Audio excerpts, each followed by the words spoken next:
কানাডায় তো গরমকাল মানেই হলো সূর্য মশাইয়ের ওভারটাইম শিফট। কেন এরকম বলছি? তার কারণ হলো এই যে দেখুন না, এখন ঘড়িতে বাজে রাত 8টা, কিন্তু বাইরের এত আলো ঝলমলে পরিবেশ দেখে বোঝার উপায়ই নেই যে এটা রাতের বেলা।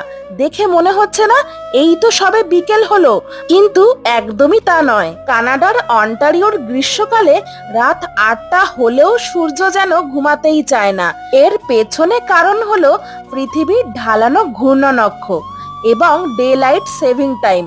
গ্রীষ্মে উত্তর গোলার্ধে সূর্যের আলো অনেক বেশি সময় ধরে পড়ে, তাই দিনের আলো থাকে বেশি সময়। এখানে মার্চ থেকে নভেম্বর মাস পর্যন্ত ঘড়ির কাঁটা 1 ঘন্টা এগিয়ে দেওয়া হয়, যাতে দিনের আলো বেশি করে ভোগ করা যায়। ফলে এই রাত 8টার সময়তেও বিকেল বেলার মতো বাইরে হাঁটতে বের হওয়া যায়।